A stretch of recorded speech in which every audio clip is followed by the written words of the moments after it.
Hello and welcome back to our playthrough of The Adventure. Previously on our adventure, our goblin protagonist attempted and failed to break into the inner sanctuary of the Temple of the Lady of the Moon, in which possibly holds the secret to a ghostly vision she saw 2 nights before. If you want a breakdown of the story in more detail and the rules of the game, check out my previous videos. But today, we are going to be drawing our next destination cards. However many we draw of these is, once again, largely up to us. We're starting to get to the point now where it's possible we're reaching the end. Probably not this session, but maybe the next session or the session after it will be our final session in the Lady of the Temple of the Moon. Depending on how the story goes, this will either be the end of our adventure, or we will start the process again and set out to a new destination. It depends. But without any further ado, let's get to drawing. Our thing card of the week is... Dun dun dun dun dun.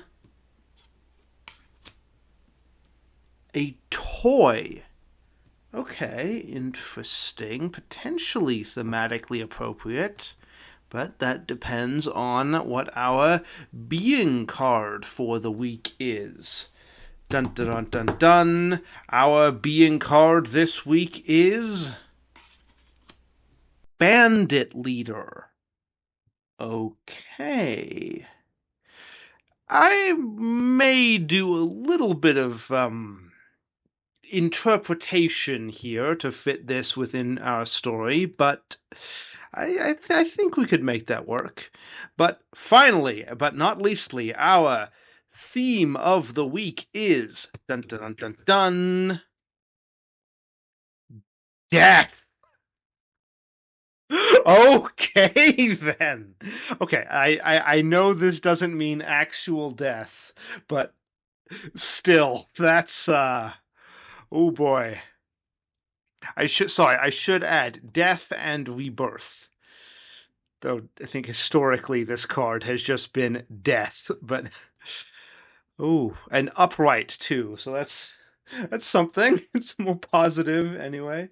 And it signifies, according to my sources, transformation, endings, chains, transition, letting go, release.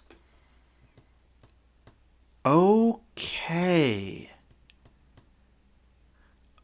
I think I have an idea. This session might be closer to the end of our story than I had perhaps suspected, but I'm happy about this. Well, if you want to be happy about it too, let's see what happens.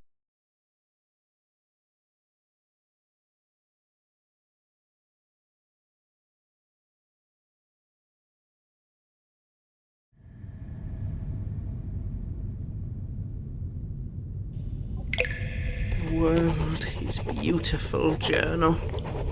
I want you to know that. I have filled your pages with my fear and anger and uncertainty because I have leaned on you in my darkest moments. But I also want you to know, Journal, that there is so much beauty in the world I have not bothered to put in your pages. In the last month, since the day of burning snow, I had forgotten this fact. So much was I consumed by the world's horrors and my own struggles. But after what I have seen today, I cannot deny it now. Even though I am caught up in more difficulties than ever.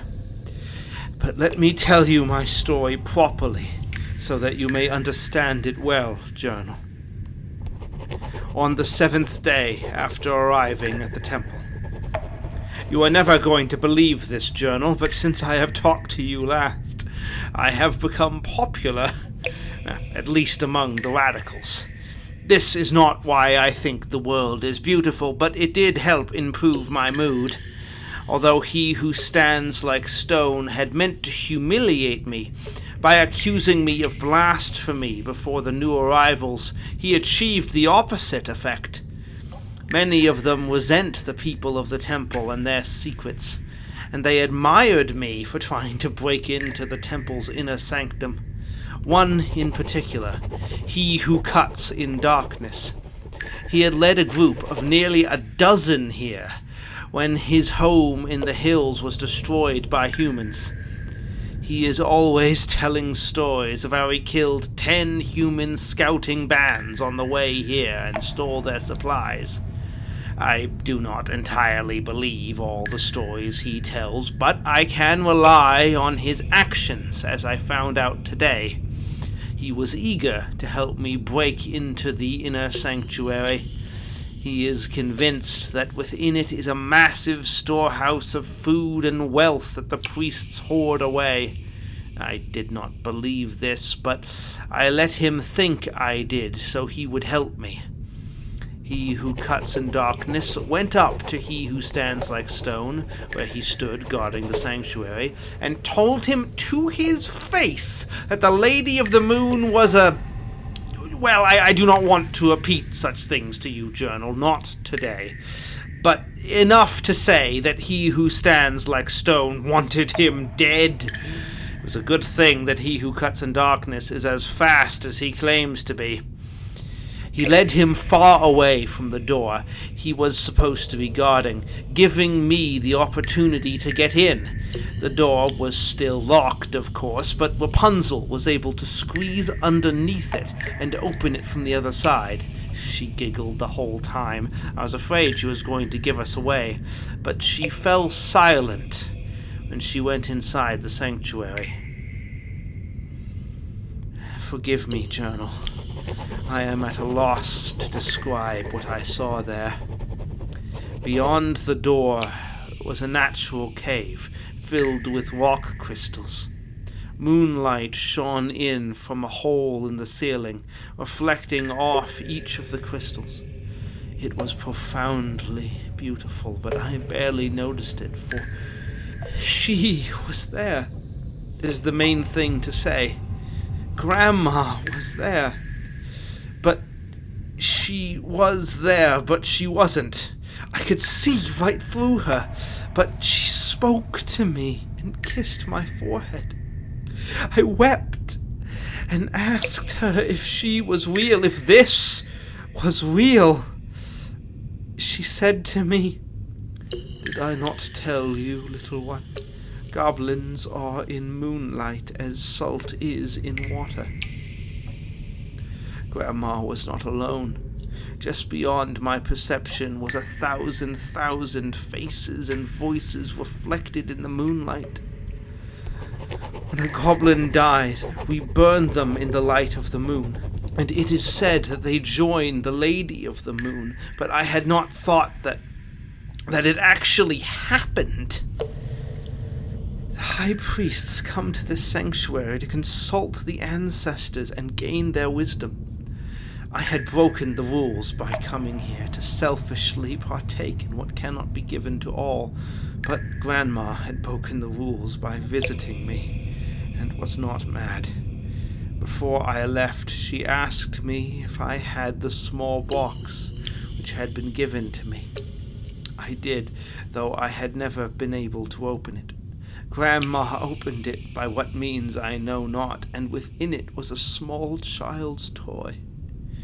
Grandma charged me to take care of it, for when she was small, she had told her secrets to it when she could tell no one else. Much like you, Journal. I said my goodbyes to her, and she promised to share them with all whom I had lost. I am in a tricky spot now, Journal. He who cuts in darkness expects me to come back with proof of the priest's falsehood. I cannot tell him what I have truly seen, but neither can I go to the priests of the temple, who would exile me for breaking into the inner sanctuary. I do not yet see a way out of this danger, but I do not regret anything that happened today. Well, that was session 9. Very interesting. Big reveals this week. I've honestly wanted to reveal the goblin ghost thing for a while now. I've had that idea pretty much since episode 2, basically. So I'm really glad I got to bring that to fruition. But there is still more coming down the pipeline. The conflict between the radicals and the priests are coming to a head. Who will she side with? Who will she choose? Will she attempt to make peace, or will she give in to the inevitable conflict between them? I genuinely don't know. Come back next week and we'll find out together. See you then.